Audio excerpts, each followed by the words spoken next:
Garage Gym geeks, Peloton peeps, and all the rest of you fitness freaks, we are gathered here today to mourn the passing of someone's favorite stock, PTON. A stock which reached a new all-time low this past week at a price of $4.08, an almost 98% drop from its all-time high during the height of the pandemic, bringing Peloton, a company who was once worth over $40 billion to now just $1.5 billion. A price that should all but demand a purchase from big tech if any of them are still interested. One could say Peloton was a victim of their own success, a home fitness company reaching peak awareness just as a pandemic forced almost everybody to stay at home. An overly optimistic founder who spent recklessly believing this growth in sales would last forever, and so put the yet-to-be profitable company deeper and deeper into debt, not realizing anything was wrong until it was too late, as sales declined and Peloton now had years upon years of extra inventory sitting in warehouses. Alright, so fast forward a few years later,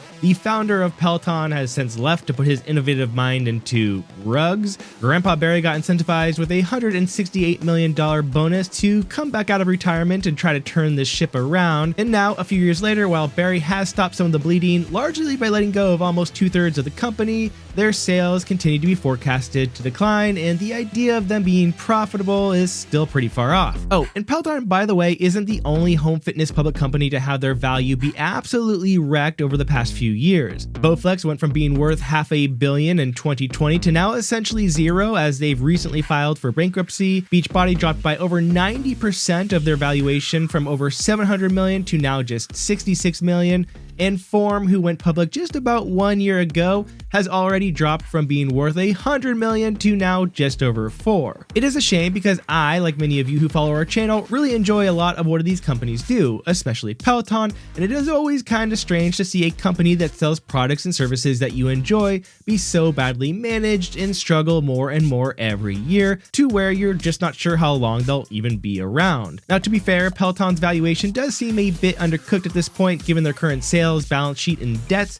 And no, Peloton isn't exactly dead, nor do I think they will actually go out of business, but with the valuation that is this absurdly low, even by Peloton standards, hopefully some of the big tech companies are starting to take a serious peek in considering what they could do with what is by far the most recognized home fitness brand. I'm looking at you, Apple, but for now, rest in peace, Peloton stock. Here's to hoping someone comes along and revives you soon. Now, if you think it's all of home fitness that is feeling the tough aftermath of a post-pandemic world, it actually seems to be mostly for tech and cardio fitness companies. Those focusing on home fitness strength seem to be doing quite well, especially for garage gym equipment suppliers like Rogue and Rep. And speaking of Rep, they have announced their new Adonis Cable Tower and Pegasus attachment, which are both available for pre-order.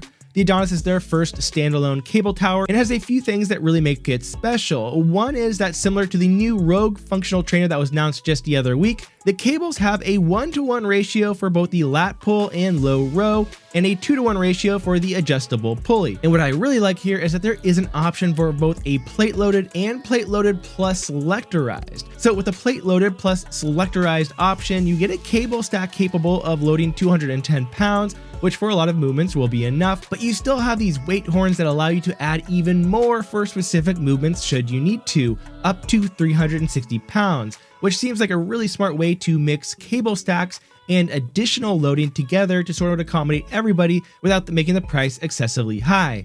The price here starting at $2,099 and getting close to $3,000 with the included cable stack base and Pegasus attachment. And this attachment looks great, for allowing for different exercises such as chest supported rows, flies, chest supported curls, lat pull downs, and all of that.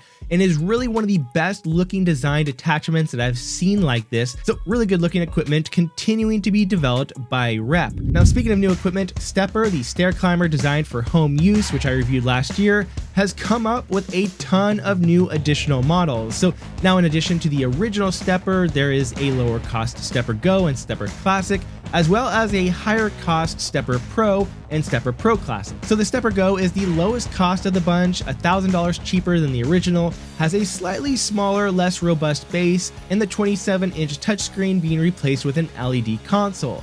So if you don't need that huge screen to follow along to classes or watch shows while you work out, then you can save a good amount of money with this option.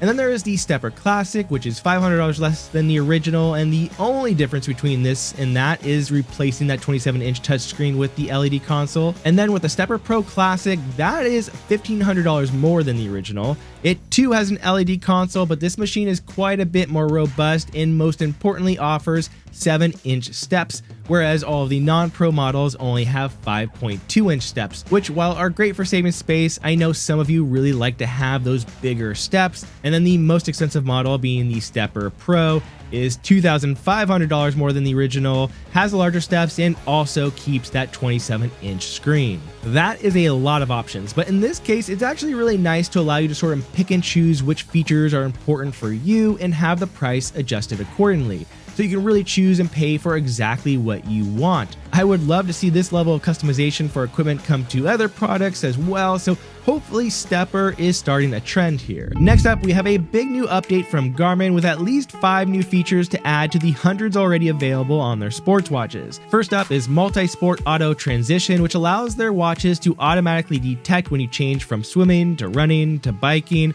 so you don't have to worry about pressing anything on the watch to track each separately. Then we have a new mode that I am excited to finally see make it to Garmin with Track Run. Garmin has 10,000 tracks added to its database from all over the world, so now you can get fully accurate measurements and metrics whenever you head to the track to run laps.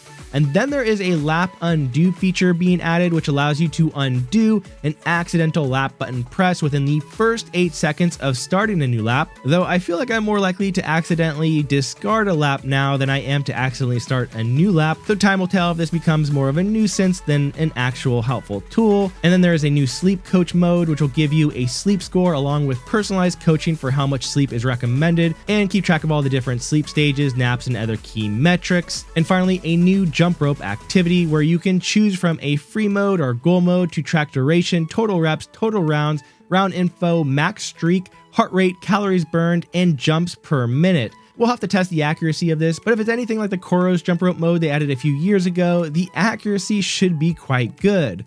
All of these new features will be available for all versions of the Fenix 7, Epix, Enduro 2, Tactics, Mark, and Forerunner series, with the exception of the Forerunner 165. The Venue 3, Vivo Active 5, and Lily 2 will be receiving some of these new features, but not all of them. And finally, let's cover some of the best deals of the week. So again, the Plunge's biggest sale in history is still up, with extra large cold plunges at $1,500 off its regular price. NordicTrack is having a spring sale with up to $500 off some of their most popular treads and bikes, and the Averon Rower Go is still $300 off with its current sale, which is a rower I recently reviewed as well, and it's a really good one, so check it out. And that's it this week, my friends. I hope you enjoyed this week's recap for what's new in fitness. As always, I appreciate you being here, and I'll see you next week.